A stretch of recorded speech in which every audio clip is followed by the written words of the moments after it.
ஆரோக்கிய தாயே ஆதாரம் நீயே, தீராத துயர் போக்கும் மரியே பரிவே. ஆரோக்கிய தாயே ஆதாரம் நீயே, மரியே வாழ்க, மரியே வாழ்க, மரியே வாழ்க. அன்பிற்குரியவர்களே, அன்னை மரியாளுடைய பிறப்பு விழாவை ஒவ்வொரு நாளும் நம்முடைய ஆராதனை டிவி யூடியூப் சேனலிலே மிக சிறப்பாக கொண்டாடி வருகிறோம். இன்று 3ஆம் நாள் நவநாள். சிறப்பாக இந்த நாளிலே தாழ்ச்சியில் ஒப்புயர்வற்ற அன்னை என்கிற சிந்தனையிலே இந்த நாளிலே அன்னையை பற்றி சிந்திக்கவும், அன்னை வழியாக சிறப்பாக நம்மளுடைய மன்றாட்டுக்களை இந்த நேரத்திலே இந்த கல்வாரி பள்ளியிலே நாம் வைத்து சிறப்பாக ஜெபிக்க இருக்கிறோம். தொடக்கத்திலே நாம் சிறப்பாக அன்னை மரியாளுடைய நவநாள் ஜெபத்தில் இணைந்து நாம் சிறப்பாக ஜெபிப்போம். புனித ஆரோக்கிய அன்னைக்கு நவநாள் ஜெபம். புனித மரியே, மாசில்லா கன்னிகையே, இயேசுவின் தாயாக மூவொரு கடவுளால் தெரிந்து கொள்ளப்பட்டவளே, துன்பப்படுபவர்களுக்கு ஆறுதலளிக்கும் அன்னையே, உமது திருமகனின் அளவற்ற வல்லமையை நம்பி உமது வல்லமை நிறைந்த மன்றாட்டுகளில் உறுதி கொண்டு இந்த நவநாளின் போது நான் கேட்கும் மன்றாட்டுக்கள் தெய்வ திருவுளத்திற்கு ஏற்றவையானால் அவரிடம் பரிந்து பேசி அவற்றை எனக்கு அடைந்து தந்தருளும். எனது மன்றாட்டுக்கள் கடவுளின் விருப்பத்திற்கு மாறாக இருந்தால் எனக்கு எவ்வரம் தேவையோ அதையே அடைந்து தந்தருளும். அன்பிற்குரியவர்களே, இந்த நாளிலே சிறப்பாக நவநாளிலே நம்ம ஒவ்வொரு நாளும் ஒவ்வொரு கருத்துக்காக சிறப்பாக ஜெபித்து வருகிறோம். இந்த நாளிலே நம்முடைய நாட்டை ஆளக்கூடிய தலைவர்களுக்காக நாம் ஜெபிக்க இருக்கிறோம். தங்களுடைய சுயநலத்தை விடுத்து தாழ்ச்சியோடு மக்களின் நலனை முன்னிறுத்தி இந்த நாட்டை அவர்கள் ஆள வேண்டும் என்று சொல்லி சிறப்பாக அவர்களுக்காக ஜெபிப்போம்.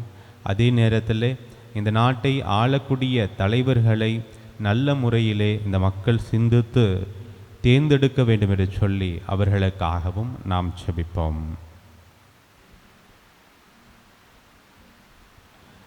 இறைவனின் மாட்சி பெற்ற அன்னையே, அருள் நிறைந்தவள் என்று அன்று அதிதூதர் கபிரியேல் சொல்லும்போது அவர் கொண்டிருந்த அதே பணிவு வணக்கத்துடன் நானும் இவ்வாழ்த்துக்களை கூறுகின்றேன். அன்புடன் ஏற்றுக்கொள்ளும். அருள் நிறைந்த மரியே வாழ்க, ஆண்டவர் உம்முடனே, பெண்களுள் ஆசி பெற்றவர் நீரே, உம்முடைய திருவயிற்றின் கனியாகிய இயேசுவும் ஆசி பெற்றவரே. புனித மரியே, இறைவனின் தாயே, பாவிகளாய் இருக்கிற எங்களுக்காக இப்பொழுதும் எங்கள் இறப்பின் வேளையிலும் வேண்டிக் கொள்ளும். ஆமேன். அருள் நிறைந்த மரியே வாழ்க, ஆண்டவர் உம்முடனே, பெண்களுள் ஆசி பெற்றவர் நீரே, உம்முடைய திருவயிற்றின் கனியாம் இயேசுவும் ஆசி பெற்றவரே. புனித மரியே, இறைவனின் தாயே, பாவிகளாய் இருக்கிற எங்களுக்காக இப்பொழுதும் எங்கள் இறப்பின் வேளையிலும் வேண்டிக் கொள்ளும். ஆமேன். அருள் நிறைந்த மரியே வாழ்க, ஆண்டவர் உம்முடனே, பெண்களுள் ஆசி பெற்றவர் நீரே, உம்முடைய திருவயிற்றின் கனியாம் இயேசுவும் ஆசி பெற்றவரே.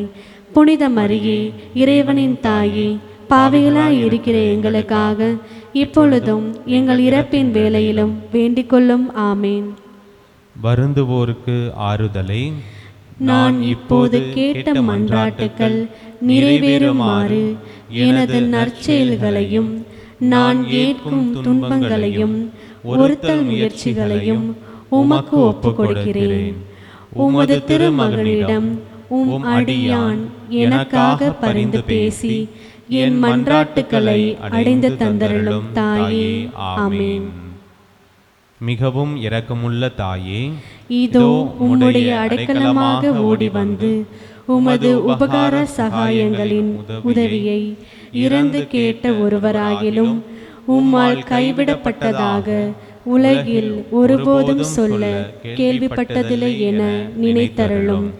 கன்னியரின் அரசியான கன்னிகையே, தயையுள்ள தாயே, இப்படிப்பட்ட நம்பிக்கையால் ஏவப்பட்டு உமது திருப்பாதத்தை அண்டி வந்து நிற்கிறேன். பெருமூச்செறுதழுது பாவியாகிய நான் உமது தயாளத்துக்கு காத்து கொண்டு உமது சமூகத்திலே நிற்கிறேன். அவதரித்த வார்த்தையின் தாயே, என் மன்றாட்டுக்களை புறக்கணியாமல் தயாபரியாய் கேட்டு கிருபை புரிந்தருளும். ஆமேன். புனித ஆரோக்கிய அன்னையே, எங்களுக்காக வேண்டிக் கொள்ளும். புனித ஆரோக்கிய அன்னையே, எங்களுக்காக வேண்டிக் கொள்ளும். புனித ஆரோக்கிய அன்னையே, எங்களுக்காக வேண்டிக் கொள்ளும். தந்தை மகன் தூய் ஆவியாரின் பெயராலே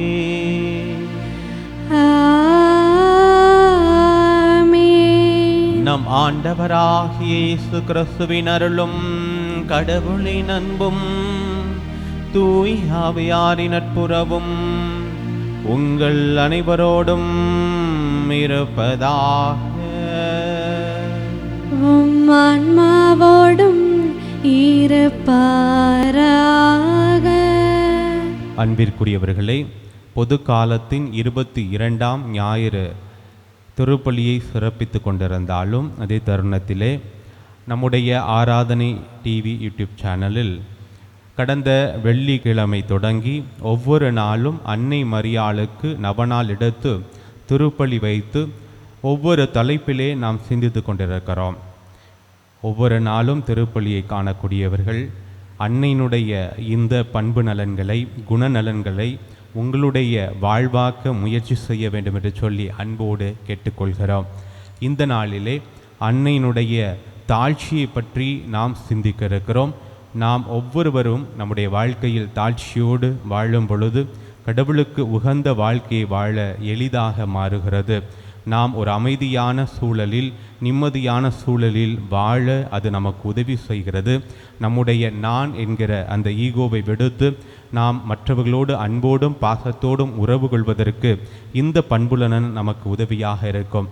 அன்னை மரியாள் கடவுளுடைய திட்டத்திற்கு இதோ நான் இருக்கிறேன் உமது அடிமை என்று சொல்லி தாழ்ச்சியோடு தன்னை ஒப்பு கொடுத்தாரே, ஒப்புயர்வற்ற தாழ்ச்சியில் ஒப்புயர்வற்ற அன்னையாக இருக்கிறார். நாமும் நம்முடைய வாழ்க்கையில் தாழ்ச்சியோடு வாழ்கிறோமா என்று சிந்தித்து பார்த்து அவ்வாறு நாம் வாழாமல் விடுத்த தருணங்களுக்காக இந்த நேரத்தில் மனம் வருந்தி மன்னிப்பு கேட்போம்.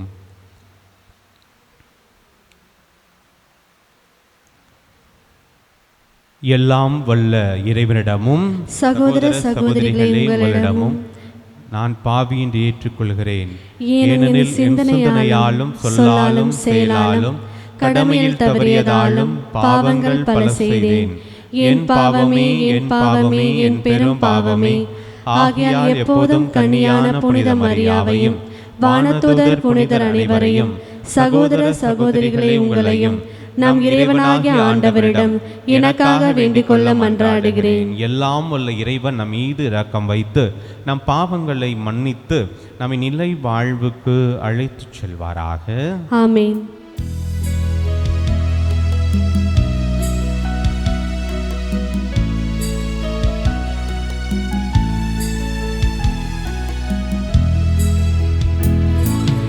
ஆண்டவரே இரக்கமாயிரும். ஆண்டவரே இரக்கமாயிரும். கிறிஸ்துவே இரக்கமாயிரும். கிறிஸ்துவே இரக்கமாயிரும்.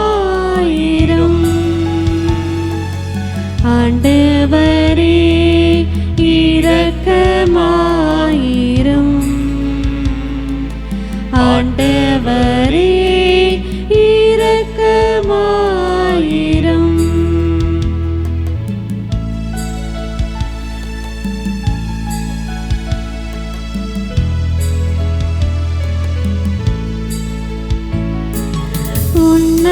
உன்னதங்களிலே கடவுளுக்கு மாட்சி உண்டாகுக. உலகினிலே நன்மனத்தோர்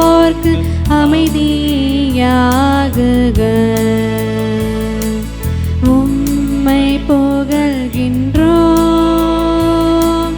உம்மை வாழ்த்துகின்றோம், உம்மை ஆராதிக்கின்றோம், உம்மை மாட்சிப்படுத்துகின்றோம். உமது மேலான மாட்சியின் பொருட்டு உமக்கு நன்றி கூறுகின்றோம். ஆண்டவராகிய இறைவா, வானுலக அரசரே, எல்லாம் வல்ல தந்தையாகிய இறைவா, ஒரே மகனாய் உதித்த ஆண்டவரே, இயேசு கிறிஸ்துவே, ஆண்டவராகிய இறைவா, இறைவனின் செம்மறியே, தந்தையின் திருமகனே, உலகின் பாவங்களை போக்குபவரே, எங்கள் மேல் இரக்கமாயிரும். உலகின் பாவங்களை போக்குபவரே, எங்கள் மன்றாட்டை ஏற்றருளும். தந்தையின் வலப்பக்கம் வீற்றிருப்பவரே, எங்கள் மேல் இரக்கமாயிரும்.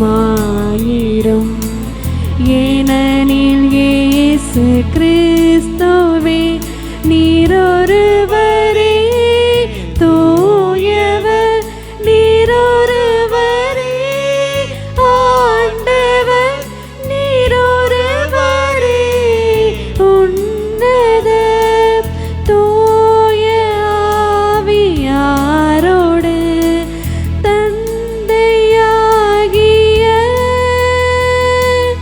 இறைவனின் மாட்சியில் இருப்பவர் நீரே.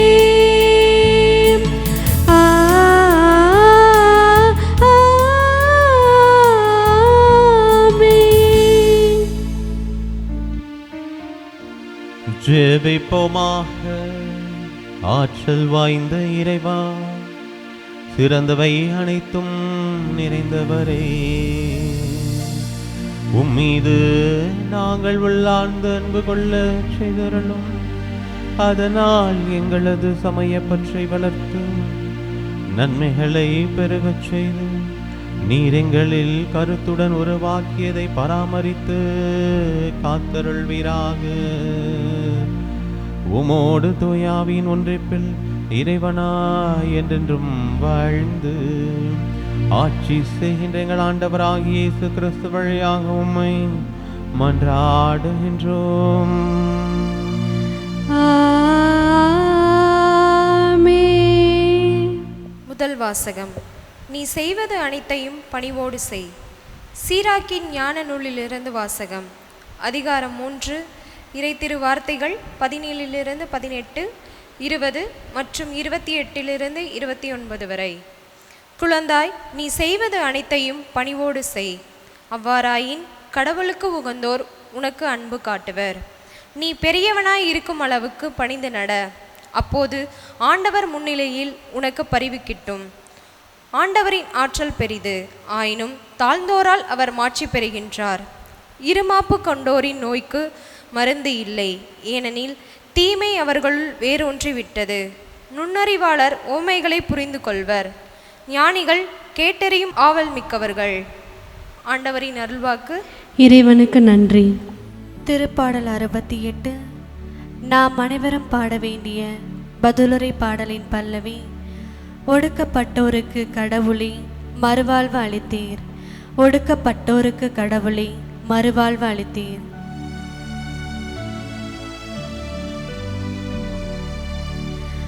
ஒடுக்கப்பட்டோருக்கு கடவுளை மறுவாழ்வு அளித்தே.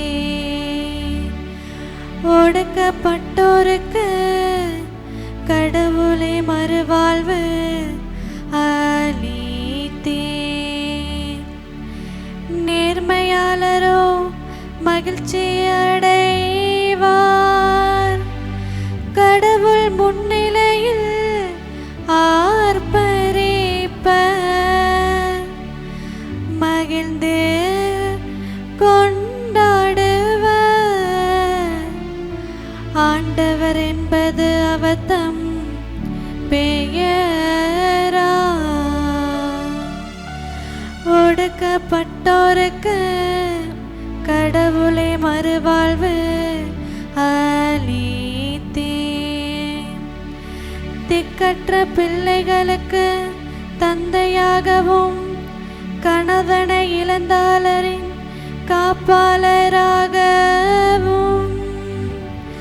தூயகத்தில் உறையும் கடவுள் தனித்திருப்போருக்கு கடவுள் உறைவிடம் அமைத்து தருகின்றார். சிறைப்பட்டோரை விடுதலை வாழ்வுக்கு அழைத்து செல்கின்றார். ஒடுக்கப்பட்டோருக்கு கடவுளே மறுவாழ்வு அளித்தே. ஒடுக்கப்பட்டோருக்கு கடவுளை மறுவாழ்வு அளித்தே. கடவுளே உம் உரிமையான நாட்டின் மீது மிகுதியாக மழை பொழிய செய்தே. வறண்டு போன நிலத்தை மீண்டும் வளமாக்கினே. உமக்குரிய உயிர்கள் அதில் தங்கி இருந்தன. கடவுளே நீர் நல்லவர், எனவே ஒடுக்கப்பட்டோருக்கு மறுவாழ்வு அளித்தே. ஒடுக்கப்பட்டோருக்கு கடவுளை மறுவாழ்வு அளித்தே. ஒடுக்கப்பட்டோருக்கு கடவுளை மறுவாழ்வு அளித்தே. இரண்டாம் வாசகம். நீங்கள் வந்து சேர்ந்திருக்கும் சீயோன் மலை வாழும் கடவுளின் நகர். எபிரேயருக்கு எழுதப்பட்ட திருமுகத்திலிருந்து வாசகம். 12ஆம் அதிகாரம் 18 முதல் 19 மற்றும் 22 முதல் 24 முடிய. சகோதரர் சகோதரிகளே, நீங்கள் வந்து சேர்ந்திருப்பது தொட்டுணரக்கூடிய தீப்பற்றி எரிகின்ற இருள் சூழ்ந்த மந்தாரமான சுழல் காற்று வீசுகின்ற சீனாய் மலை அல்ல. அங்கு எக்காலம் முழங்கிற்று, பேசும் குரல் ஒன்று கேட்டது. அக்குரலை கேட்டவர்கள் அதற்கு மேல் தங்களோடு அது ஒரு வார்த்தை கூட பேச வேண்டாம் என்று கேட்டுக்கொண்டார்கள். ஆனால் நீங்கள் வந்து சேர்ந்திருக்கும் சீயோன் மலை வாழும் கடவுளின் நகர், விண்ணக எருசலேம். அதனை பல்லாயிரக்கணக்கான வானதூதர் சூழ்ந்துள்ளனர். விண்ணகத்தில் பெயர் எழுதப்பட்டுள்ள தலை பேரானவர்களின் திருச்சபை விழா கூட்டமென அங்கே கூடியுள்ளது. நிறைவு பெற்ற நேர்மையாளர்களோடு சேர்ந்து அனைவருக்கும் நடுவரான கடவுள் முன்னிலையிலும் புதியதோர் உடன்படிக்கையின் இணைப்பாளராகிய இயேசுவின் முன்னிலையிலும் நிற்கிறீர்கள். ஆண்டவரின் அருள்வாக்கு. இறைவனுக்கு நன்றி.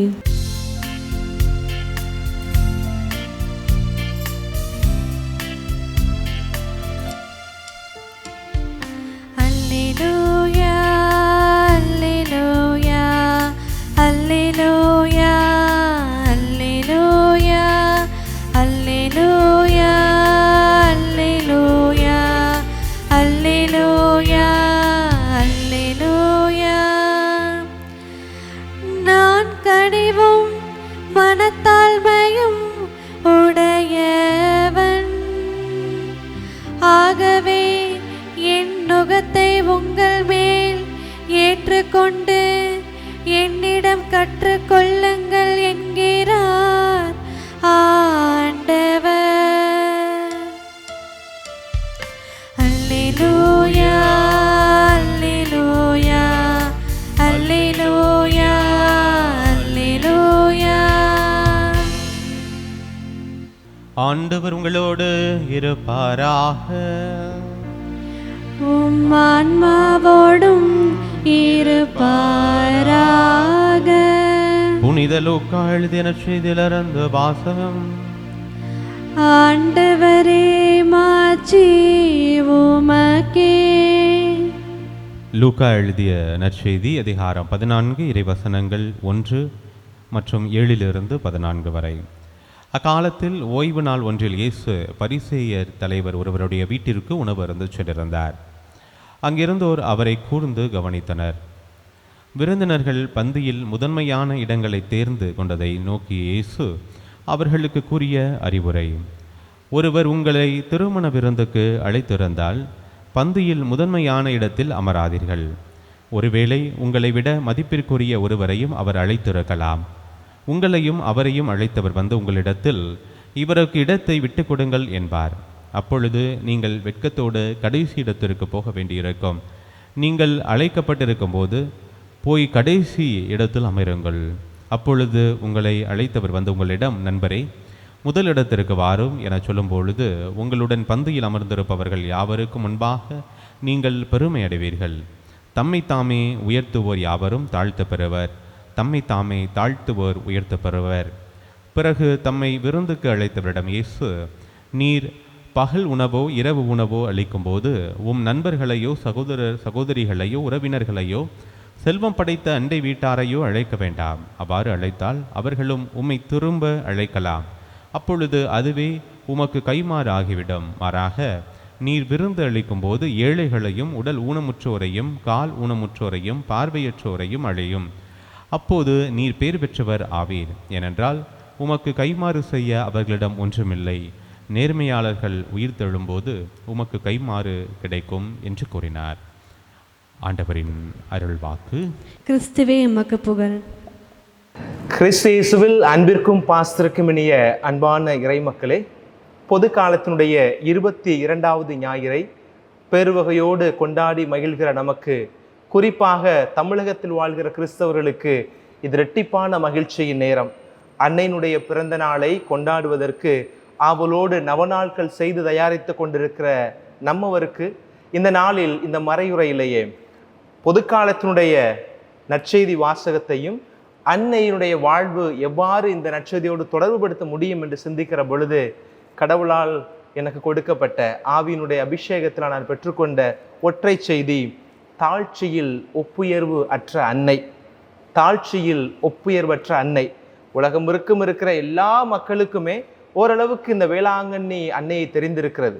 அண்ணனுடைய பிறப்பு விழா கொண்டாட்டம் என்று சொன்ன உடனே நம்முடைய மனங்களுக்கு வருகிற முதல் காட்சியே அன்னை மரியா அவருடைய அந்த தங்கரதம் போன்ற அந்த முகம் கொண்ட, அந்த தங்க தூரிகை கொண்டிருக்கிற உடல் அமைப்போடு அந்த உடையோடு இருக்கக்கூடிய வேளாங்கண்ணி தாய் தான் அனைவருடைய கண்களுக்கும் வருகிறார்.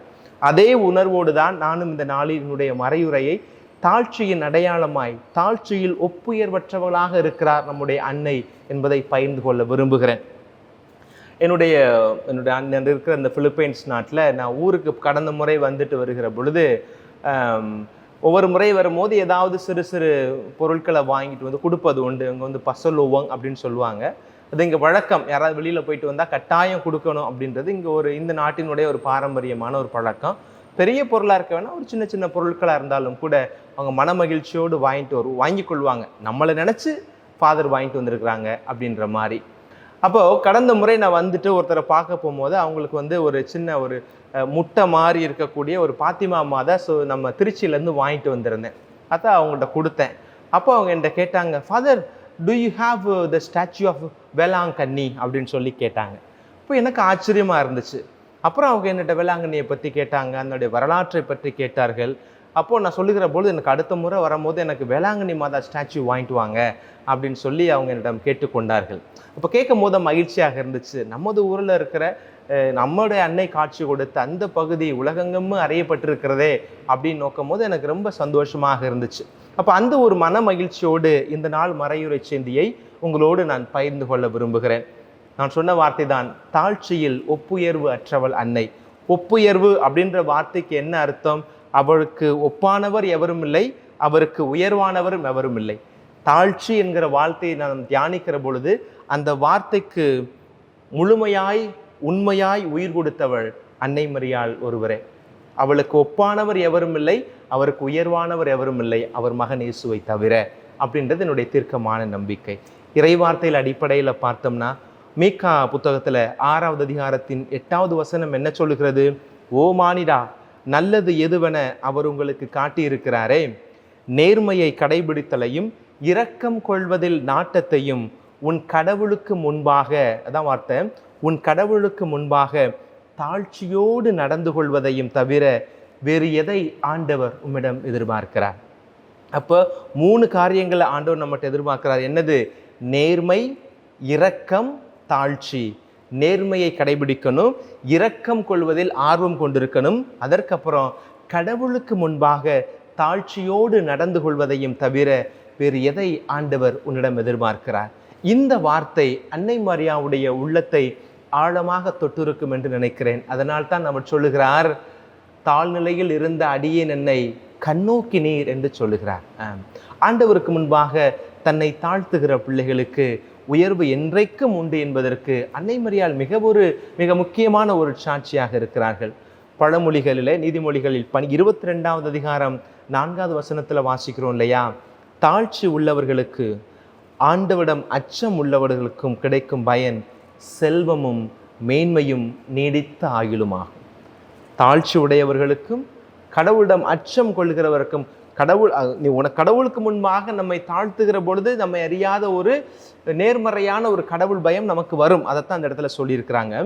தாழ்ச்சி உள்ளவர்களுக்கும் ஆண்டவரிடம் அச்சம் கொள்ளுகிறவர்களுக்கும் கிடைக்கும் பயன் செல்வமும் மேன்மையும் நீடித்த ஆயுளுமாகும் அப்படின்னு சொல்லப்பட்டிருக்கிறது. இப்போ அன்னை மரியாவுக்கு கிடைத்த செல்வம் என்ன? அவர் தாழ்ச்சியோடு இருந்ததினால் கடவுள் அவருக்கு எப்பேற்பட்ட ஒரு செல்வத்தை கொடுத்தார்? கடவுளுடைய மகனை தாங்கக்கூடிய, கடவுளுடைய மகனையே அவளுக்கு செல்வமாக கொடுக்கிறார்.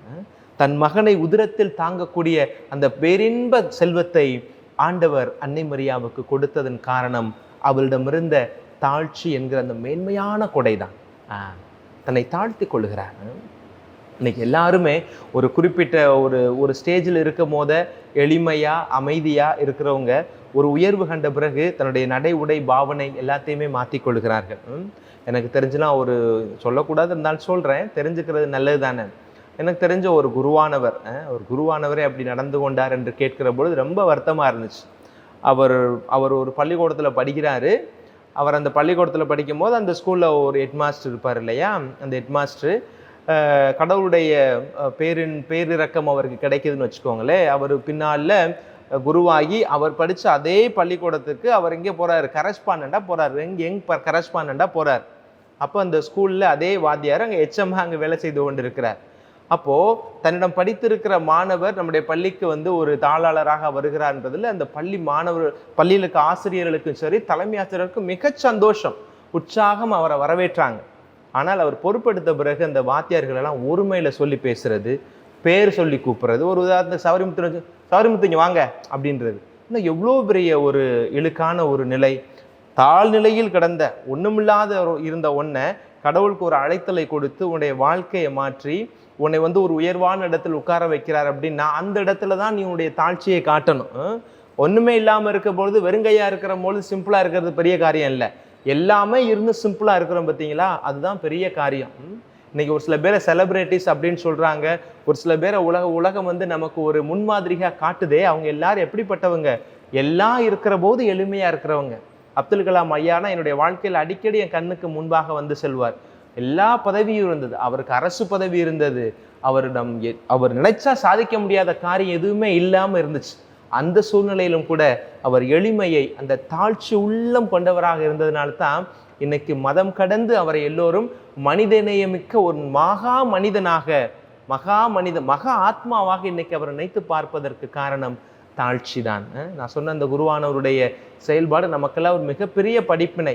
நம்ம ஒரு எந்த நிலைமைக்கு போனாலும், ஒரு உயர்ந்த இடத்திற்கு போனாலும், அந்த உயர்வு எனக்கு ஆண்டவரால் வந்தது எப்போது நாம் சொல்கிறோமோ அப்போதுதான் அது உண்மையான உயர்வாக இருக்கும்.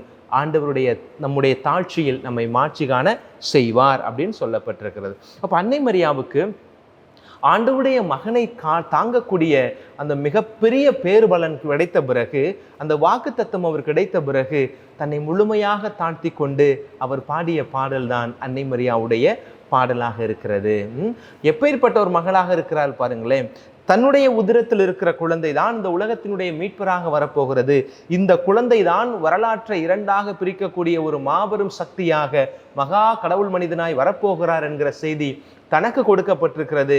அப்பேற்பட்ட தெய்வ குழந்தையினுடைய தாய் நான் என்கிற அந்த மகிழ்ச்சியை முழுமையாய் உள்வாங்கி கொண்டாடுவதற்கு முன்பாக வயது முதிர்ந்த நிலையில் எலிசபெத்து கருவுற்றிருக்கிறார் என்கிற செய்தியை கேள்விப்பட்டவுடனே ஓடி சென்று அவளோடு தங்கி எலிசபெத் அம்மாளுக்கு முழுமையாக பணிவிடை செய்த அந்த 3 மாத காலங்கள் தான் அன்னை மரியாளுடைய தாழ்ச்சியை இந்த உலகத்திற்கு முழுமையாக எடுத்து சொல்லக்கூடிய நாட்களாக நான் காணுகிறேன். விவிலியத்தின் அடிப்படையில் பார்க்கிற பொழுது அன்னை மரியாள் பல குணநலன்கள் நிறைந்தவனாக இருக்கிறார். இருந்தாலும் கூட இந்த தாழ்ச்சி தான் அவளிடம் உச்சமாக இருந்தது. இந்த தாழ்ச்சி தான் அவரிடம் உச்சமாக இருந்தது. என்னுடைய பங்கில் ஒரு அம்மா இருக்கிறாங்க, 92 வயசு அவங்களுக்கு. அவங்களுடைய பேர் மேரி கேரி. வழக்கமாக கோயிலுக்கு வருவாங்க. 92 வயசு. அந்த கோயிலுக்கு வருகிற பொழுதே தன்னுடைய துணையாளரோடு தான் வருவாங்க. கொஞ்சம் வசதியான அம்மா, நல்ல வாழ்ந்த அம்மா. வரும்போது துணையாளரோடு தான் வருவாங்க. ஒரு நாள் கூட காலை திருப்பலி தவற மாட்டாங்க. ஒரு நாள் கூட அவர்கள் காலை திருப்பலி தவறுவதில்லை. காலையில் எங்கள் பங்கில் 6 மணிக்கு பூசை இருக்கும். பூசைக்கு வருவாங்க, பெஞ்சில் உட்காருவாங்க, வந்தவுடனே தூங்குவாங்க. அதில் மாற்று கருத்தே இல்லை. பிரசங்கம்னா ஒரு நாளும் அவர்கள் கேட்க முடியாது. வந்தவுடனே நல்ல மேக்கப் போட்டு முழுமையாக வருவாங்க, உட்காந்து நிம்மதியாக கோயிலில் தூங்குவாங்க. பூசை முடிஞ்சதுக்கப்புறம் எவ்வளவு கூட்டம் இருந்தாலும் சரி, எத்தனை பேர் இருந்தாலும், எங்கெல்லாம் சில நேரங்களில் திருப்பலி முடிந்தோடனே மக்களுக்கு அப்படியே கன்ஃபெஷனுக்கு நிற்பாங்க. நம்ம அவர்களுக்கு ஒப்புரவு அருட்சாதனம் கொடுத்து முடிக்கிற வரைக்கும் அந்த அம்மா வெயிட் பண்ணி சாமியை பார்த்து ஆசீர்வாதம் வாங்கிட்டு தான் போவாங்க. 92 வயசு. நடக்கிறதுக்கே நடப்பாங்க, கொஞ்சம் கொஞ்சம் நடக்கக்கூடியவங்க தான் வருவாங்க. காலையத்தில் சாமியாரை பார்த்துட்டு சிலுவை வாங்கிட்டு அதுக்கப்புறம் தான் போவாங்க. கோயிலில் தூங்குறது அவங்க இயலாமையினுடைய நோக்கம். அப்போ நான் ஒரு முறை அவர்கள்ட்ட கேட்டேன், கோயிலில் தூங்கத்தானே செய்கிறீங்க மாமி, நீங்கள் வீட்டிலேயே இருக்கலாமே, நாங்கள் தான் உங்களுக்கு நன்மை கொடுப்போமே, நீங்கள் கேட்டுக்கிட்டீங்கன்னா மாதத்துக்கு ஒரு பூசை கூட பெரிய வழி அன்னைக்கு நம்ம வீட்டில் வைக்கலாம். நல்ல வசதியானவங்க, வீட்லேயே அவ்வளோ பேர் வேலை செய்கிறாங்க. அப்போ அப்படின்னு சொல்லும் போது அவங்க சொன்னாங்க, எனக்கு இன்னைக்கு 92 வயசு ஆகுது சாமி, இன்னைக்கும் நான் உடல் உள்ள சுகத்தோடு இருக்கிறேன், என் பிள்ளைங்கெல்லாம் நல்ல ஆசீர்வாதத்தோடு இருக்கிறாங்க, நீண்ட ஆயுசோடு நான் இருக்கிறேன் அப்படின்னா ஒவ்வொரு நாளும் காலையில் நான் கடவுளுக்கு சொல்கிற நன்றி தான் அப்படின்றத அந்த அம்மா அந்த இடத்துல சொன்னாங்க. கடவுளுக்கு காலையில் சொல்லுகிற துதியும் நன்றியும் அவர்களுக்கு ஆயுளை கூட்டி கொடுத்தது என்று சொல்லி ஆண்டவருக்கு முன்பாக எவ்வளோ பெரிய பணக்காரங்க, ஆனால் அவங்க தன்னையே தாழ்த்தி கொள்கிறார்கள் இல்லையா? கடவுள் அவர்களை மாட்சிப்படுத்துகிறார் என்பதை பார்க்க முடிகிறது.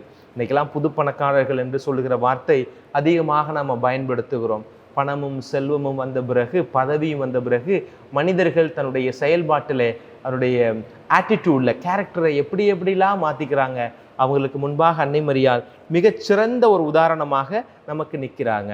அப்போ இந்த தாழ்ச்சி என்பது நமக்கு அடுத்தவங்களால கொடுக்க முடியாது. இப்போ ஆங்கிலத்தில் 2 வார்த்தை பயன்படுத்துவாங்க இல்லையா? Active voice and passive voice அப்படின்னு சொல்லுவாங்க. ஆக்டிவ் வாய்ஸ் செய்வினை, செய்யப்பாட்டு வினை. இப்போ செய்வினைனா அது தன்னிலையில் மட்டும்தான் இருக்கும், அடுத்தவங்களால நமக்கு கொடுக்க முடியாது. தாழ்ச்சி அப்பேற்பட்டது தான். நீங்களாக உங்களுக்குள்ளாக வளர்த்து கொள்ள வேண்டும். அதை பிறர் உங்களுக்கு கொடுப்பதோ நீங்கள் அடுத்தவரிடம் வாங்கக்கூடிய ஒரு காரியம் அல்ல. தன்னிலை தெளிவோடு இறைவனோடு நமக்குள்ள உறவில் ஒரு முக்தி நிலையை அடைகிற பொழுது, அந்த இறை உறவில் நாம் ஆழப்படுகிற பொழுது தாழ்ச்சி என்கிற குணம் நம்மை அறியாமல் தனக்குள் வரும். அது சமூகத்தில் வெளிப்படுகிற பொழுது மேன்மைப்படுத்தப்பட்டவர்களாக, கடவுளால் ஆசீர்வதிக்கப்பட்ட பிள்ளைகளாக நாம் இருப்போம் அப்படின்றத நமக்கு சொல்லுகிறது. இன்னைக்கு தாழ்ச்சி அப்படின்ற வார்த்தைக்கு நேர் எதிராக ஒரு வார்த்தை சொல்லுங்க அப்படின்னா நம்ம என்ன சொல்லுவோம்? தற்பெருமை, ஆணவம் அப்படின்னு சொல்லலாம். இன்னைக்கு மனிதர்கள் ஆணவப்படக்கூடிய காரியங்கள் எதை குறிச்செல்லாம் ஆணவப்படுறாங்க? பெருமையாக நினச்சிக்கிறாங்க. பெருமையாக நினைக்கிறது தன்னிடம் இருக்கிற செல்வத்தை குறித்து, தம்மிடம் இருக்கிற பெயரை குறித்து, பதவியை குறித்து, அழகை குறித்து குடும்பத்தை முன்னிட்டு, ஜாதியை குறித்து, இப்படியெல்லாம் ஆணவமாக தற்பெருமையாக நம்ம பேசுகிறோம் இல்லையா? இதெல்லாம் கடவுள் நினைச்சார்னா ஒரு நிமிஷத்துல ஒண்ணுமில்லாம போயிடும். ஒரு நிமிஷத்துல நொடி பொழுதில் அவள் உள்ளதை இல்லாமல் செய்வார், இல்லாததை உள்ளபடி செய்வார். அந்த வல்லமை ஆண்டவருக்கு இருக்கிறது. அதனால தற்பெருமைப்படுவதற்கு நம்மிடம் ஒன்றுமே இல்லை. நம்ம எவ்வளவு தூரம் நம்ம இறைவனுக்கு முன்பாக தாழ்ச்சியோடு நம்மிடம் இருக்கிற குணநலங்களை ஏற்றுக்கொண்டு கடவுளை மகிமைப்படுத்துகிறோமோ அந்த அளவிற்கு ஆண்டவர் நம்மை உயர்த்துவார் என்பதைத்தான் இந்த நாளில் ஆண்டவர் இந்த நற்செய்தி வாயிலாகவும் நமக்கு சொல்லுகிறார். இயேசு என்ன சொல்றாரு? திருமண விருந்துக்கு அழைக்கப்பட்டிருக்கிறாங்க. அழைக்கப்படுகிற பொழுது நீ எங்க போய் உட்காரணும்? நீ பின்னாடி போய் உட்காரு. உன்னை அழைத்தவர் உன்னை வந்து நீங்க என்னங்க பின்னாடி உட்கார்ந்து இருக்கிறீங்க, நீங்க முன்னாடி உட்கார வேண்டிய ஆளுங்க அப்படின்னு சொல்லி உங்களை கொண்டு போய் முன் இருக்கையில உட்கார வச்சாதான் அது உங்களுக்கு மகிமையும் உங்களுக்கு மரியாதையும் பெருமையுமாக இருக்கும். அதை விட்டுட்டு கூப்பிட்ட உடனே திடுதிடுன்னு ஓடி போய் முன்னாடி சீட்டில் உட்காந்து இருந்தீங்கன்னா உங்களோட முக்கியமான ஒருவர் வந்துட்டார் அப்படின்னு சொல்லி உங்களை பின்னாடி போய் உட்காருங்கன்னு சொல்றது எவ்வளவு பெரிய ஒரு அவமானத்துக்குரிய ஒரு காரியமாக, ஒரு இழுநிலைக்குரிய காரியமாக மாறி போய்விடும். அதனால ஆண்டவர் சொல்லுகிறார், முதன்மையானோர் கடைசியாக்கப்படுவார்கள், கடைசியானவர்கள் தான் முதன்மையாக்கப்படுவார்கள். அதனால தான் அன்னை மரியாள் சொல்லுகிறார், நம்ம தாய் மரியாள் சொன்ன வார்த்தை, தாழ் நிலையில் இருந்த அடிமை என்னை அவர் கண்ணோக்கினார். நான் ஒன்றுமில்லாமல் இருந்தேன், என் தாய்க்கும் தகப்பனுக்கும் பிள்ளை இல்லை என்கிற ஒரு பெருமையான வடுவோடு பல நாட்கள் கடந்திருந்த அந்த குடும்பத்திற்கு ஆண்டவர் என்னை வரமாய் கொடுத்தார். வசதி இல்லை, வாய்ப்பும் இல்லை, ஆலயத்தில் பணி செய்யக்கூடிய ஒரு சிறு குழந்தையாக இருந்தேன். அந்த அடிமையின் தாழ் நிலையில் இருந்த என்னை ஆண்டவர் கண்ணோக்கி இந்த உலகத்தினுடைய மீட்புக்கு காரணராக இருக்க போகிற மகா கடவுளாம் ஆண்டவரை, இயேசுவை தன் உதரத்தில் தாங்கக்கூடிய பெரும் பாக்கியத்தை கொடுத்திருக்கிறாரே என்று ஆண்டவரை, கடவுளை துதிக்கிறாள் அன்னை மரியாள் இந்த இடத்தில். ஆக அன்பு இறை மக்களே, அனைத்திற்கும் காரணமாக இருக்கிற ஆண்டவரை முன்னிறுத்துகிற பொழுது ஆணவம் நம்மை விட்டு அழியும், தற்பெருமை நம்மை விட்டு போய்விடும்.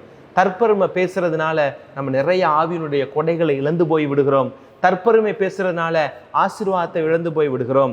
நீங்கள் செய்வதை செய்யுங்கள், அதை உங்களுடைய கடமை என்று நீங்கள் நினைத்து செய்யுங்கள். அதுதானே பவுலடியார் செய்கிறாரு. நான் என்னுடைய கடமையை தானே செஞ்சேன் அப்படின்ற ஒரு மனநிலையோடு நம்ம கடந்து போனா தான் அது காலம் கடந்தும் உங்களுடைய பணி நிற்கும், உங்களுடைய செயல்பாடு நிற்கும். நீங்கள் செய்கிற காரியத்தை நீங்களே தற்பெருமை செஞ்சீங்க அப்படின்னா நீங்க வாசல் அடைச்சு வீட்டை விட்டு வெளியில போற அந்த கேப்ல நீங்க செய்த காரியங்கள் எல்லாம் இல்லாமல் போய்விடும். இன்றைக்கு நம்ம ஒரு சில பேரை காலம் கடந்து நம்ம பேசிட்டு இருக்கிறோமே, அன்னை தெரசாம்மா செய்த காரியங்களை இத்தனை காலங்கள் கடந்து நம்ம பேசி கொண்டு இருக்கிறோமே, அவருடைய தன்னிகரற்ற அந்த தியாக பணியை, பொதுநல பணியை, சமூக காரியங்களை இன்றைக்கு நம்ம பேசி கொண்டு இருக்கிறோமே. திரைமறைவில் செய்த அந்த காரியங்கள் அவர் ஒருபோதும் தன்னை விளம்பரப்படுத்திக் கொள்ளவில்லை. அதனால்தான் காலங்கள் கடந்தும் அவள் இன்றைக்கும் அறியப்படுகிறவளாக, அனைவராலும் போற்றப்படக்கூடிய ஒரு புனிதையாக அன்னை தெரசா நிற்கிறார். நாம் எவ்வளவு தூரம் நம்மை தற்பெருமைப்படுத்திக் கொள்கிறோமோ அது உடனடியாக உங்களுக்கு ஒரு ரீச் அவுட் கொடுக்கும், ஒரு ரீச் கிடைக்கும். ஆனால் அது காலத்திற்கு நிற்காது. இன்னைக்கு சோசியல் மீடியாவில் நிறைய பேர் தன்னையே ப்ரொமோட் பண்ணுறாங்க, வீட்டில் சமைக்கிறது முதற்கொண்டு எடுத்து போடுறாங்க, அதற்கான லைக்குக்காக எதிர்பார்த்து உட்கார்ந்து கொண்டிருக்கிறார்கள். இன்றைக்கு ஒரு சில நடிகர்கள், ஒரு சில பிரபலங்கள் தான் செய்கிற உதவிகளை எல்லாம் அப்படியே பெருசாக பிம்பமிட்டு காமிச்சு அதை யூடியூப்ல தனக்குன்னு ஒரு யூடியூப் சேனல்ல வச்சுக்கிட்டு நான் இதை செய்கிறேன் அதை செய்கிறேன் அப்படின்னு சொல்லி வீடியோ எடுத்து போடுறாங்களே, அவர்களுக்கு அந்த நேரத்தில் ஒரு ஒரு பெருமைக்குரிய ஒரு அங்கீகாரம் கிடைக்கும். ஆனால் அந்த அங்கீகாரம் நிறைய நாளைக்கு நீடித்த ஒரு நிலைத்தன்மையை அது இழந்துவிடும், காலத்தால் அது மறக்கப்பட்டு விடும். ஏன்? நீ தற்பெருமைக்காக நீ செய்கிற ஒரு காரியத்தை விளம்பரப்படுத்துகிற பொழுது ஆண்டவர் விளம்பரத்தை ஒருபோதும் விரும்பாதவர். உன்னை காலத்தின் ஓட்டத்திலிருந்து உன்னை அப்புறப்படுத்தி விடுவார் என்பது என்னுடைய ஆழமான சிந்தனை. யாக்கோபு தன்னுடைய திருமுகத்துல 4வது அதிகாரத்தின் 6வது வசனத்தில் இப்படியாக சொல்லுகிறார், நொறுங்குன்றோரை அவர் இகழ்ச்சியுடன் நோக்குகிறார், தாழ்நிலையில் உள்ளவர்களுக்கோ, யாருக்கு? தாழ்நிலையில் உள்ளவருக்குத்தான் அவர் கருணை காட்டுகிறார். இந்த கருணை அன்னை மரியாளுக்கு கிடைத்தது, இந்த கருணை தான் அன்னை தெரசாவுக்கு கிடைத்தது, இந்த கருணை தான் அனைத்து புனிதர்களுக்கும் கிடைத்து கொண்டே இருக்கிறது. இன்றைக்கு நீ யோசிச்சு பாருங்க, தாழ்நிலையில் இருக்கிறவர்களுக்கு ஆண்டவர் உயர்வை கொடுப்பார் என்று சொல்கிறார். அதே ஆண்டவர் செருக்குற்றோரை அவர் இகழ்ச்சியோடு நோக்குவார் என்று சொல்லுகிறார். நான் நினைத்து பார்க்கிறேன், ஒரு விதத்துல இந்த யூத சமூகம் ஒரு விதத்தில் கடவுளால் தேர்ந்தெடுக்கப்பட்ட கடவுளால் ஆசீர்வதிக்கப்பட்ட ஒரு சமூகமாக இருந்தாலும் கூட இன்றைக்கும் தனக்கென்ற ஒரு நாட்டில் நிம்மதியாக இல்லாமல், தனக்கென்று ஒரு அடையாளப்படுத்தக்கூடிய ஒரு தேசம் இல்லாமல் நாடோடிகளாகவும் உலகின் பல பகுதிகளிலும் உயர்ந்த நிலையில் இருந்தாலும் இதுதான் என் தேசம், எங்களுடைய இனத்தின் பிறப்பு இதுதான் என்று சொல்ல முடியாத இடத்தில் அவர்கள் இருப்பதற்கு ஒரு காரணம் அவரிடம் இருக்கிற தற்பெருமை, அவர்களிடம் இருக்கிற இருமாப்பு. நாங்கள் கடவுளால் ஆசீர்வதிக்கப்பட்ட தேர்ந்தெடுக்கப்பட்ட இனம் என்கிற ஒரு ஆணவம் அவர்கள் எப்போதுமே இருப்பது உண்டு. அது இன்றைக்கு நேற்று இல்லை, ஆண்டுடைய வசனத்திலே நம்ம அதை பார்க்கிறோம் இல்லையா? அவர்களுடைய மிஷ்னா என்று சொல்லப்படக்கூடிய அந்த புனித புத்தகத்துல, புனித புத்தகம்னா என்ன? அவர்களுடைய மறைக்கல்வி, அந்த யூதர்களுடைய மறைக்கல்வியில் என்ன சொல்லப்பட்டிருக்கிறது? யூதனாக பிறக்கிற நீங்கள் எல்லோருமே ஒரு யூத ரத்தத்திற்கு பிறக்கக்கூடிய அல்லது யூத குடும்பத்தில் பிறக்கக்கூடிய எல்லோருக்குமே விண்ணக பேரின்பம் என்பது கிட்டத்தட்ட உறுதி செய்யப்பட்ட ஒன்று. privileged people to enter into heaven, நீங்கள் விண்ணகத்திற்கு நுழைவதற்கு முன்னுரிமை பெற்றவர்கள் அப்படின்னு அவங்க சொல்லிக்கிறாங்க. 2 பரிசேயன் இறந்து போனான் என்றால் 2 பரிசேயில ஒரு பரிசேயன் விண்ணகத்துல இருப்பான் என்று அவர்கள் மக்களுக்கு சொல்லி நம்ப வைத்திருக்கிறார்கள். இந்த இருமாப்பு தான் நான் நினைக்கிறேன் அந்த யூதர்களுடைய சிதறடிப்புக்கு காரணமாக இருக்கும் என்று நான் நம்புகிறேன். அதே நேரத்துல ஆண்டவர் இன்னைக்கு சொல்லுகிறதா, முன்வரிசையில் உட்கார முயல்கிற எல்லோருக்குமே பின்னிருக்கை இறுதியில் கிடைக்கும் என்பது நிரந்தரமான உண்மையாக இருக்கிறது. அப்ப தாழ்நிலையில் இறை அருளை நிறைவாக பெற்றவளாக அன்னை மரியாள் நமக்கு ஒரு மிகப்பெரிய ஒரு படிப்பினையை கொடுக்கிறார். பழமொழிகள் 11வது அதிகாரத்தில் இருக்கிற அந்த 2வது வசனத்தை வாசிக்கலாமே. இருமாப்பு வரும் முன்னே இகழ்ச்சி வரும் பின்னே, தாழ்ச்சி இருக்குமாயின் ஞானமும் இருக்கும். உங்களுக்குள்ள ஒரு இருமாப்பு, ஒரு கர்வம், ஒரு தற்பெருமை, ஒரு ஆணவம் நமக்குள்ள இருக்குது அப்படின்னா அது இப்போதைக்கு ஒரு நல்லா இருக்கும். ஆனா பின்னாடி நமக்கு என்ன இருக்கும்? அதற்கு இகழ்ச்சி உறுதியாக இருக்கிறது. அதே நேரத்துல தன்னடக்கத்தோடு நம்ம இருக்கிறோம் அப்படின்னா கடவுளுடைய ஞானம் நமக்கு நிறைவாக கொடுக்கப்படும் அப்படின்றத விவிலியம் நமக்கு சொல்லுகிறது. அதைத்தாங்க ஆண்டவர் செஞ்சாரு. கடவுளுடைய இயேசுவை பற்றி பவுலடியார் என்ன சொல்லுகிறார்? கடவுளுக்கு இணையாக இருந்த அந்த நிலையை அவர் வலிந்து பற்றி கொண்டிருக்க வேண்டிய ஒன்றாக கருதாமல் தன்னையே தாழ்த்தி சாவை ஏற்கும் அளவுக்கு, அதுவும் சிலுவை சாவையை ஏற்கும் அளவுக்கு அவர் தன்னையே தாழ்த்தி கொண்டார் என்று சொல்லுகிற இடத்தில் தான் தெரிகிறது ஆண்டவருடைய தாழ்ச்சி. அந்த தாழ்ச்சி கடவுளான் மகனாம் இயேசுவுக்கு எப்படி வந்திருக்கும்? தன் தாயை பார்ப்பதிலிருந்து வந்திருக்கும். ஆண்டவர் இயேசு கிறிஸ்துவுக்கு அன்னை மரியாள் அவருடைய பிறப்பை பற்றி அடிக்கடி சொல்லியிருப்பார். அன்னை மரியாள் இயேசுவிடம் அன்னை மரியாளுடைய பிறப்பை பற்றியும் அன்னை மரியாளுக்கு எப்படி இயேசு ஆண்டவர் உதரத்தில் தரித்தார் என்பதையும் பல முறை சொல்லி கேள்விப்பட்டிருப்பார். இப்பேற்பட்ட பேறுபலனை பெற்றிருக்கிற என் தாய் இவ்வளவு தூரம் ஒரு எளிமையாக இருப்பதை கண்ட பிறகுதான் இயேசு கூட நினைத்திருக்கலாம், எனக்குள்ளும் என் அன்னையினுடைய குணம் இருக்க வேண்டும். அந்த தாழ்ச்சி தான் சிலுவை மரணத்தை ஏற்பதற்கு அவரை உந்தி தள்ளியது என்பது என்னுடைய ஒரு கருத்து. 1 பேதுரு 5வது அதிகாரத்தில் இருக்கிற 5 முதல் 6வது வசனத்தை நான் வாசிக்கிறேன். இறைவார்த்தை இப்படியாக நமக்கு சொல்லுகிறது, நீங்கள் ஒருவர் மற்றவரோடு பழகுகிற பொழுது எல்லோரும் மனத்தாழ்மையை ஆடையாய் அணிந்திருங்கள். உடை இல்லாமல் நீங்கள் வெளியில் போக முடியுமா? உடை இன்றைக்கு நமக்கு நம்ம உடலை மறைக்கக்கூடியதாக, மானத்தை காக்கக்கூடிய ஒன்றாக இருக்கிறது. உடை மிகவும் அவசியமான ஒன்று, அத்தியாவசியமான ஒன்றாக இருக்கிறது. உணவு, உடை, உறைவிடம். அப்போ இன்னைக்கு ஆண்டவர் சொல்றாரு, குறிப்பாக பேதுரு சொல்லுகிறார், நீங்கள் தாழ்ச்சியை, அந்த ஹம்பிள்னஸ், ஹியூமிலிட்டி, அதை நீங்கள் ஆடையாக அணிந்து கொள்ளுங்கள். அதை ஆடையாக அணிந்து கொள்வதோடு செருக்குற்றோரை கடவுள் இகழ்ச்சியோடு நோக்குவார். அது அடிக்கடி சொல்லப்பட்டிருக்கிறது. தற்பெருமை இருக்கிறது என்று சொன்னால் நீங்கள் உங்களை பற்றி பெருமையாக பேசுகிறீர்கள். நீங்கள் செய்கிற ஒரு காரியத்தை நீங்களே விளம்பரப்படுத்துகிறீர்கள். உங்களிடம் இருக்கிற திறமையை, உங்களிடம் இருக்கிற ஏதாவது ஒரு காரியம், நான் சொன்னேன் பார்த்தீங்களா, அழகு, திறமை, பணம், பதவி, இதை குறித்து நீங்கள் செருக்கோடு இருக்கிறீர்கள் என்று சொன்னால் உலகம் உங்களை வியந்து பார்க்கும். ஆனால் ஆண்டவர் இகழ்ச்சியோடு பார்ப்பார். ஆண்டவர் உங்களை இகழ்ச்சியோடு பார்ப்பார் அப்படின்றதான் வசனம் சொல்லுகிறது. தாழ்நிலையில் உள்ளவருக்கும் அவர் இரக்கம் காட்டுவார். அன்னை மரியாவுக்கு காட்டப்பட்ட இரக்கம், தாவீதுக்கு காட்டப்பட்ட இரக்கம், அது உங்களுக்கும் காட்டப்படும். இந்த இடத்துல நம்ம தாவீதை நினைச்சு பார்க்கணும். கோலியாத்தும் தாவீதும் பாருங்களேன். கோலியாத் ரொம்ப செருக்கோட நிற்கிறான். என்னது, நான் 7 அடி உயரம் 8 அடி உயரத்தில் இருக்கிறேன், எனக்கு 57 கிலோ எடை இருக்கிற அந்த மார்பு கவசத்தை நான் வச்சிருக்கிறேன், என்னுடைய ஈட்டியுடைய கூர்முனை மாத்திரமே 8 கிலோ வெயிட் இருக்கும் அப்படின்னு சொல்லி இதெல்லாம் நினைச்சு பயங்கர கர்வமாக அந்த கையில ஒரு கவட்டாப்புள்ள வச்சுக்கிட்டு நிற்கிற தாவீது அவர் ஏளனமாக இகழ்ச்சியாக பார்த்தார். ஆணவத்தோடு தற்பெருமை கொண்டு கட்சிக்கிறார். அவன் அவ்வளோ பெரிய ஆள், நம்ம தான் ஜெயிக்க போறோம்ன்றதுல அவனுக்கு 1% கூட அவனுக்கு டவுட்டே இல்லை.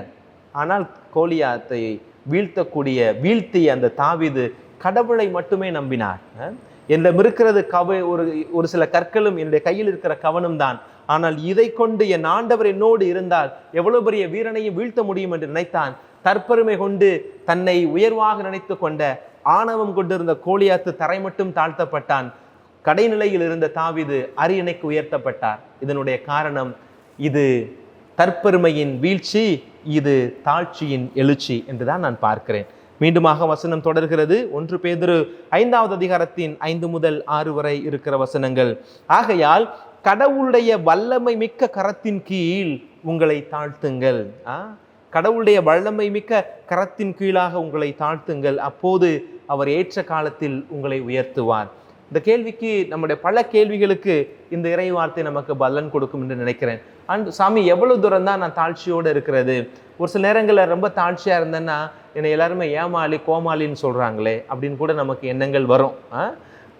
அந்த எண்ணங்கள் வருவது இயல்பானது தான். ஆனால் தக்க தருணம் வரும், அப்போது ஆண்டவர் நம்மை உயர்த்துவார் அப்படின்னு இந்த இடத்துல விவிலியம் நமக்கு சொல்லுகிறது. உங்களுக்கு பிடித்தமான ஏதாவது ஒரு புனிதரை நினைச்சு பாருங்க, அந்த புனிதருடைய வாழ்க்கையில இந்த இறைவார்த்தை தெளிவாக பொருந்தும்.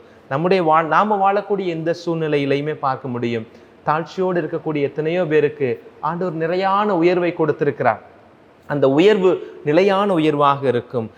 ஆணவத்தினால், தற்பெருமையினால் உங்களுக்கு கிடைக்கிற உயர்வு கிடைக்கும், அது கிடைக்காதுன்னு சொல்றதுக்கு அல்ல, அந்த உயர்வு கிடைக்கும். அந்த ஒரு குறிப்பிட்ட கட்டத்துக்கு அப்புறம் அந்த சேச்சுரேஷன் பாயிண்ட்ன்றதே அங்கே இருக்காது. அது உயரும், அதற்கப்புறம் தாழும்.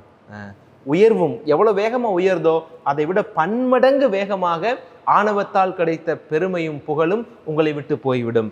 ஆனால் தாழ்நிலையில் இருக்கிற நாம், கடவுளுடைய கரங்களுக்கு முன்பாக நம்மை தாழ்த்துகிற நாம், அன்னை மரியாவை ஒரு மாதிரியாக கொண்டு இந்த உலகத்தை ஆளக்கூடிய மாபெரும் இயேசு கிறிஸ்துவை உதரத்தில் தாங்கக்கூடிய பேர் பெற்ற பின்பும் கூட தன்னையே அவள் தாழ்த்தி கொண்டவளாக இருக்கிறார். இயேசுவினுடைய மகன்தான் அப்படின்னு சொல்லி அவர் போதிக்கிற இடத்தெல்லாம் போய் முன்வரிசையில் ஆளா உட்காரல. அவர் போதிக்கிற இடங்களுக்கெல்லாம் சென்று நான் என் பையன்தான் பேசுறாரு, என் பையன்தான் இங்கே மறையுரை கொடுக்குறாரு அப்படின்னு சொல்லி பெருமை பாராட்டி கொள்ளவில்லை. எப்படி ஃபாதர் உறுதியாக சொல்றீங்க அன்னை மரியாள் போகவில்லை அப்படின்றத நான் உறுதியாக சொல்லுகிறேன். ஆண்டவர் போதிச்சுட்டு இருக்க பொழுதுதான் அவருடைய சீடர்கள் வந்து சொல்லுகிறார்கள், உன் தாயும் சகோதரர்களும் உன்னை காண வந்திருக்கிறார்கள். அப்படின்னா என்ன? அவங்க ஒரு மூலையில் நின்று தான் கடவுள் சொல்றதை, இயேசு சொல்றதை கேட்டுக்கிட்டு இருந்திருக்கிறாங்க. அன்னை மரியாள் எப்பவுமே அது ஒரு ப்ரிவிலேஜ் எடுத்து ஏன் புள்ள அப்படின்னு சொல்லி முன்னிருக்கையில் போய் உட்காந்து எல்லாருக்கும் முன்னாடி தன்னை ஒரு பெருமையாக காட்டிக்கொள்ளவில்லை. அவளும் கூட்டத்தோடு கூட்டமாக இருந்து தன் மகன் பேசுவதை மெய் சிலிர்த்து கேட்டு அதை எப்படி வாழ்வாக்கலாம் என்பதை ஆழச் சிந்தித்த ஒரு அருமையான தாயாகத்தான் அன்னை மரியாள் நமக்கு இருந்திருக்கிறார். இப்போ தாயினுடைய பிறந்த நாளை கொண்டாடுவதற்கு நாம் எல்லாம் தயாராகி கொண்டு இருக்கிறோம். எல்லா பங்குகள்லையுமே, கிட்டத்தட்ட எல்லா பங்குகள்லையுமே ஏதாவது ஒரு சின்ன சின்ன பக்தி முயற்சிகள் மேற்கொள்வார்கள். இந்த நாட்களில் பார்த்தீங்கன்னா தமிழகத்தின் பல திசைகளில் இருந்தும் மக்கள் எல்லாரும் சாரசாரையாக வேளாங்கண்ணிக்கு செல்வது உண்டு. 2015 வருஷம் நான் திருத்தொண்டராக இருக்கிற பொழுது பவுல் குருமடத்தில் படித்த நாங்கள் எல்லா குருமானவர்களும் 22 பேருமே நாங்கள் அழைக்கப்பட்டிருந்தோம். திருத்தொண்டர் பணிக்காக நாங்கள் ஒரு 9 நாள் வேளாங்கண்ணியிலே போய் தங்கி இருந்தோம். அந்த நாட்களெல்லாம் வாழ்க்கையில் மறக்க முடியாது. நம்ம படித்த படிப்பு, நம்மிடம் இருக்கிற நம்ம எதெல்லாம் பெருமை நினைக்கிறோமோ அதெல்லாம் ஒன்றுமில்லை அப்படின்றது அந்த இடத்துக்கு போனால் தான் தெரியும். எத்தனை வசதி படைத்த மனிதர்கள், எத்தனை ஆளுமைகள், அவர்கள்லாம் சத்தம் கேட்காம யாருக்கு தெரியாமல் வந்துட்டு அந்த மாதா முன்னாடி நின்று ஜெபித்து விட்டு போவதும், மக்கள் முட்டி போட்டு அந்த முனங்கால் போட்டு அந்த மண்ணோடு சேர்ந்து அந்த ஈர உடையோடு அணிந்து வருகிற பொழுது அவர்கள் காட்டுகிற அந்த நம்பிக்கை, மாதா மீது கொண்டிருக்கிற அந்த பேரன்பு, அதற்கு ஈடு இணை எதுவுமே இல்லை. நான் இன்னைக்கு வேணா உங்களுக்கு சொல்கிறேன், வாழ்க்கையில் ஒரு முறையாவது உலகத்தில் எங்கேருந்தோ எந்தெந்த நாட்டையும் போய் பார்க்க போகிறோம்.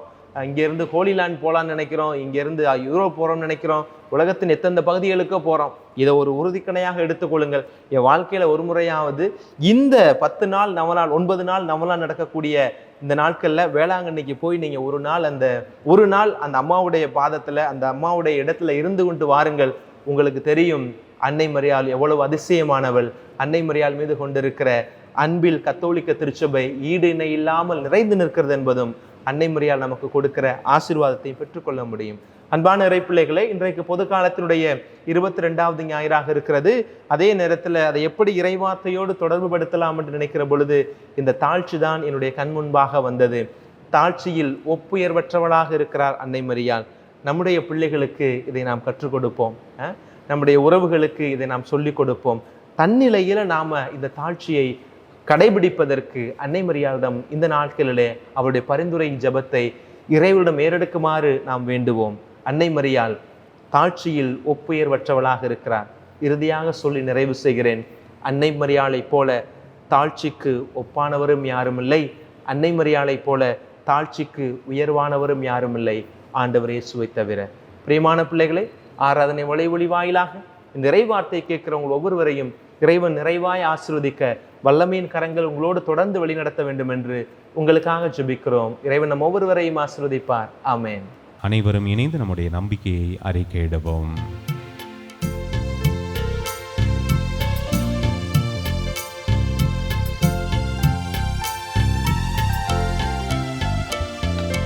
விண்ணையும் மண்ணையும் படைத்தவராம் கடவுள் ஒருவர் இருக்கின்றார்.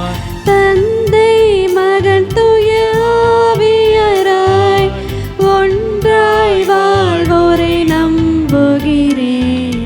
தூய ஆவியின் வல்லமையால் இறை மகன் நமக்காய் மனிதரானார்.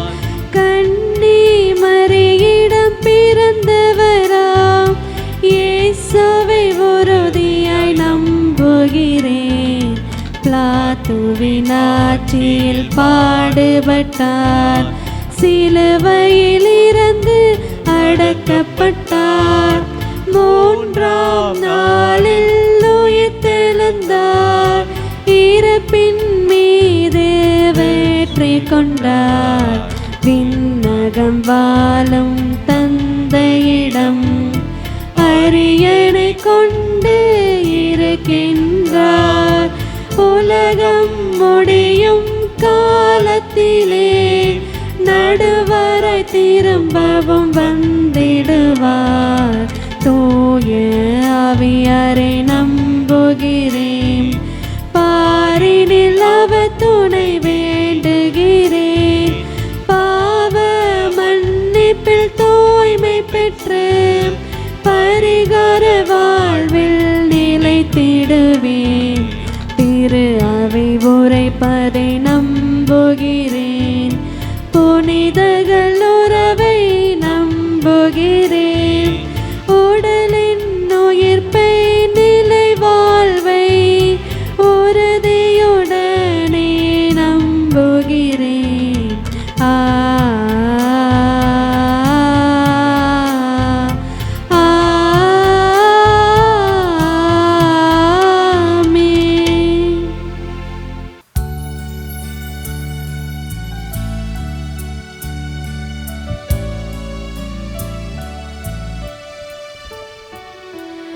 உழைக்கும் கரங்கள் படைக்கும் வளங்கள் அப்பமாய் கொண்டு வந்தோம். சிந்திடும் கண்ணீர் சிதறிடும் சின்னி கிண்ணத்தில் தருகின்றோம். உழைக்கும் கரங்கள் படைக்கும் வளங்கள் அப்பமாய் கொண்டு வந்தோம். சிந்திடும் கண்ணீர் சிதறிடும் சின்னி கிண்ணத்தில் தருகின்றோம். ஏற்றிடுவே தந்தாய் ஏற்றிடுவே, மாற்றிடுவீர் எம்மை மாற்றிடுவே. ஏற்றிடுவே தந்தாய் ஏற்றிடுவே, வாழ்வின் உணவாய் மாற்றிடுவே. உழைக்கும் கரங்கள் படைக்கும் வளங்கள் அப்பமாய் கொண்டு வந்தோம்.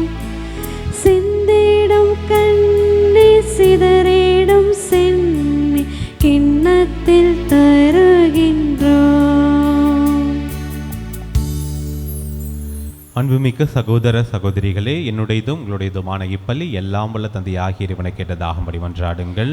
ஆண்டவர் தமது பேரின் புகழ்ச்சிக்காகவும் மாட்சிக்காகவும் நமது நன்மைக்காகவும் புனித திரு அவை அனைத்து நலனுக்காகவும் முது கையிலிருந்து இப்பள்ளியை ஏற்றுக்கொள்வாராக.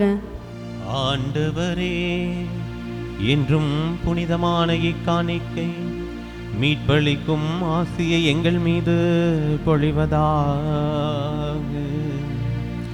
இவ்வாறு அருளடையாள முறையில் நிகழும் இப்பலி உமது ஆற்றலால் நிறைவு பெறுவதாக. எங்கள் ஆண்டவராகிய இயேசு கிறிஸ்து வழியாக உம்மை மன்றாடுகின்றோம்.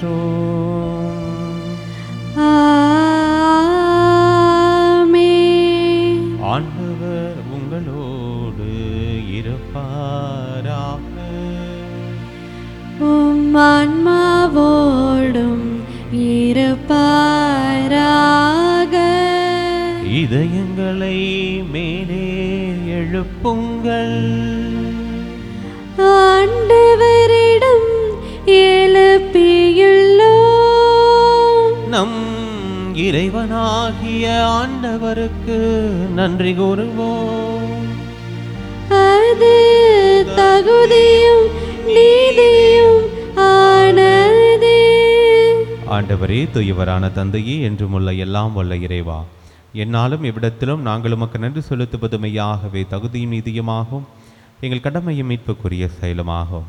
ஏனெனில் நீர் உலகு அனைத்தையும் படைத்தீர், காலங்களின் மாற்றங்களையும் முறைமைப்படுத்தினீர். உமது சாயலில் மனிதரை உருவாக்கினீர். இவ்வுலகின் வியத்தகு பொருட்கள் எல்லாவற்றையும் அவர்களுக்கு பணிய வைத்தீர். இவ்வாறு அவர்கள் உமது படைப்புகள் அனைத்தின் மீதும் உம் பதில் ஆட்களாக ஆட்சி செலுத்தவும், உம் செயல்களின் மேன்மையை கண்டு உம்மை இடையராது புகழ்ந்தேத்தவும் எங்கள் ஆண்டவராகிய கிறிஸ்து வழியாக செய்தருளினீர். ஆகவே நாங்கள் வானதூதர் அனைவரும் சேர்ந்து உம்மை புகழ்ந்தேத்தி அக்களித்து ஆர்ப்பரித்து பாடுவதாவது: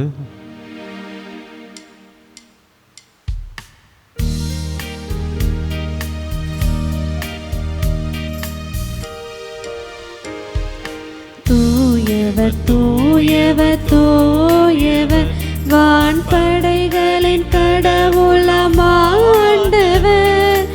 விண்ணகமும் மண்ணகமும் உமது மாட்சியால் நிறைந்துள்ளன. உன்னதங்களிலே ஓசன்னா, உன்னதங்களிலே ஓசன்னா. ஆண்டவர் பெயரால் வருகிறவர் ஆசி பெற்றவர். உன்னதங்களிலே ஓசன்னா, உன்னதங்களிலே ஓசன்னா. ஓசன்னா ஓசன்னா ஓசன்னா ஓசன்னா. ஆண்டவரே, நீர்மையாகவே தூயவர், தூய்மை அனைத்துக்கும் ஊற்று. ஆகவே உம்முடைய ஆவியை பொழிந்த இக்காணிக்கைகளை தூய்மைப்படுத்த உம்மை வேண்டுகின்றோம். இவ்வாறு எங்கள் ஆண்டவர் இயேசு கிறிஸ்துவின் உடலும் இரத்தமுமாக எங்களுக்கு இவை மாறுபனவாக. அவர் பாடுபட உளம் கனிந்து தம்மை கையளித்த போது அப்பத்தை எடுத்து நன்றி செலுத்ததை பிட்டு தம் சீடர்களுக்கு அளித்து அவர் கூறியதாவது: அனைவரும் இதிலிருந்து பெற்று உண்ணுங்கள், ஏனெனில் இது உங்களுக்காக கையளிக்கப்படும் என் உடல்.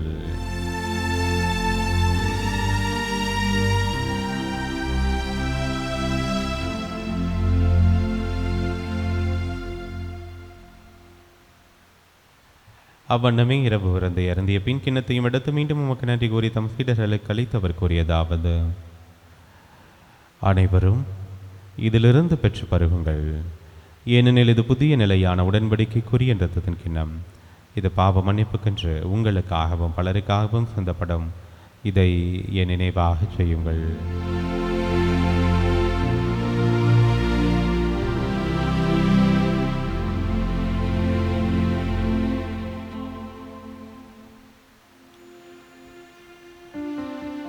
நம்பிக்கையின் மறைபொருள். ஆண்டவரே, நீர் வருமளவும் உமது இறப்பினை அறிக்கையிடுகின்றோம், உமது உயிர்ப்பினையும் எடுத்துரைக்கின்றோம். ஆகவே ஆண்டவரே, நாங்கள் கிறிஸ்துவின் இறப்பினையும் உயிர்ப்பினையும் நினைவு கூர்ந்து வாழ்வு தரும் அப்பத்தையும் மீட்பளிக்கும் கிண்ணத்தையும் உமக்கு ஒப்புக் கொடுக்கின்றோம். உம் திருமணன்று உமக்கு ஊழியம் புரிய தகுந்தவர்கள் எங்களை ஏற்றுக்கொண்டீர், எனவே உமக்கு நன்றி செலுத்துகின்றோம். மேலும் கிறிஸ்துவின் உடலிலும் இரத்தத்திலும் பங்குள்ள எங்களை தூய ஆவியார் ஒன்று சேர்க்க வேண்டும் என நம்மை தாழ்மையுடன் மன்றாடுகின்றோம். ஆண்டவரே, உலகெங்கும் பரவியிருக்கும் ஒரு திரு அவையை நினைவு கூர்ந்தருளும். எங்கள் திரு தந்தையிலேயும் எங்கள் ஆயர் அரைக்கிறாச் எல்லா திருநிலையினர் ஆகிய அனைவரோடும் ஒரு திரு அவையை அன்பில் நிறைவு பெறச் செய்தருளும். உயிர்த்தெழும் எதிர்நோக்குடன் துயில் உள்ளும் எங்கள் சகோதர சகோதரிகளையும் இறந்தோர் அனைவரையும் இரக்கத்துடன் நினைவு கூர்ந்து முது திருமுக ஒளியின் உழைச்சரலும் எங்கள் அனைவரும் இது மறக்கமாயிரும். கடவுளின் கன்னித்தாயான புனித மரியா, அவருடைய கணவரான புனித யோசேப்பு, புனித திருத்தூதர்கள், இவ்வுலகில் உமக்கு உகந்தவராய் இருந்தோர் ஆகிய புனிதர் அனைவருடனும் நாங்கள் நிலை வாழ்வில் பங்கு கொள்ளும் தகுதி பெற்றும் திருமண இயேசு கிறிஸ்து வழியாக உம்மை புகழ்ந்தித்து வரமருள உம்மை மன்றாடுகின்றோம்.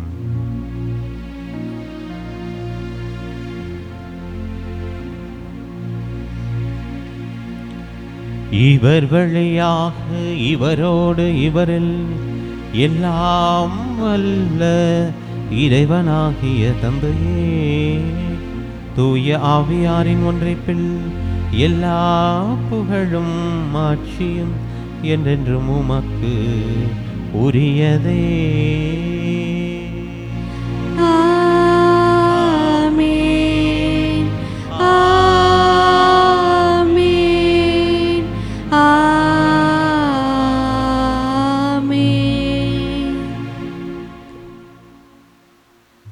மீட்பரின் கட்டளையால் கற்பிக்கப்பட்டு இறைப்படிப்பனையால் பயிற்சி பெற்று நாம் துணிந்து சொல்வோம். விண்ணுலகில் இருக்கிற எங்கள் தந்தையே, உமது பெயர் தூயது என போற்ற பெறுக. உமது ஆட்சி வருக. உமது திருவுளம் விண்ணுலகில் நிறைவேறுவது போல மண்ணுலகிலும் நிறைவேறுக. எங்கள் அன்றாட உணவை இன்று எங்களுக்கு தாரும். எங்களுக்கு எதிராக குற்றம் செய்வோரை நாங்கள் மன்னிப்பது போல எங்கள் குற்றங்களை மன்னியும்.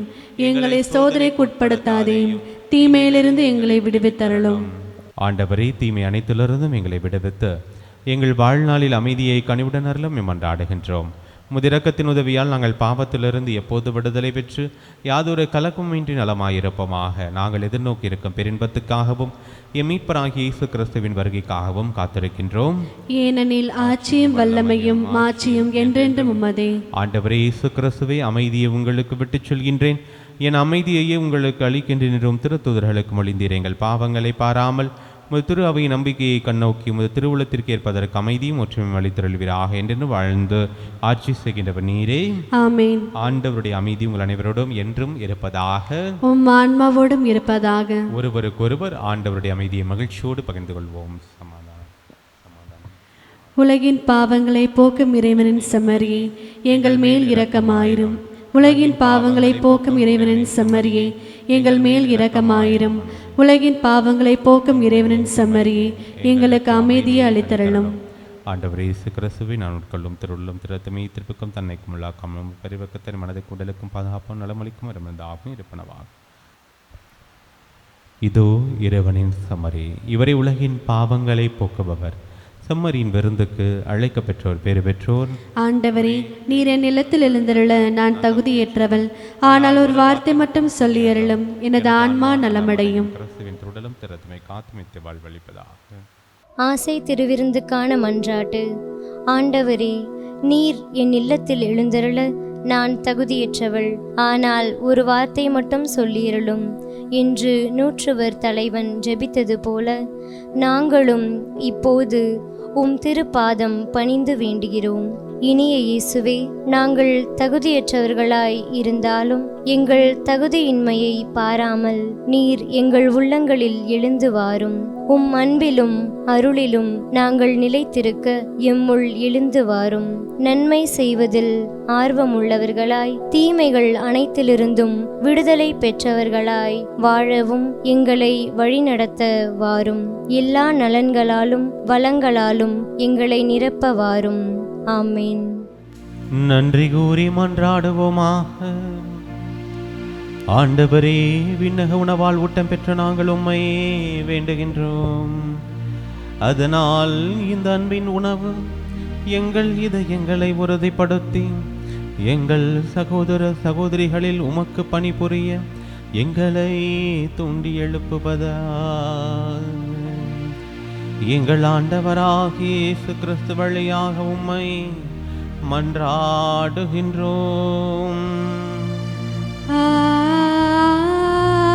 ஆமென். ஆண்டவர் உங்களோடு இருப்பாராக. உம் ஆன்மாவோடும் இருப்பாராக.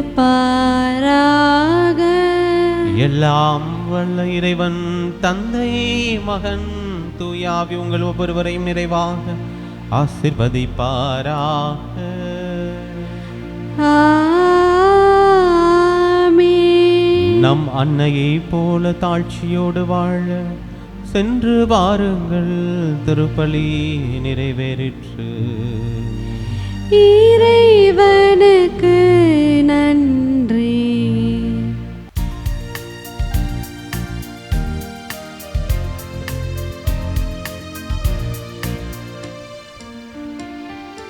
மாசில்ல மனமும் இயேசுவின் உள்ளமும் மாந்தரின் தவறா நோயுற கண்டோம். மாசில்ல மனமும் இயேசுவின் உள்ளமும் மாந்தரின் தவறா நோயுற கண்டோம். ஜெபம் செய்வோம் தினம் ஜெபமாலை சொல்வோம். ஜெபம் செய்வோம் தினம் ஜெபமாலை சொல்வோம். பாவத்திற்காக பரிகாரம் புரிவோம். மாதாவே சரணம், உந்தன் பாதாரம் கோவிக்காதாரம். கன்னி மாதாவே சரணம். தந்தை மகன் தூயாவின் பேராலே ஆமேன்.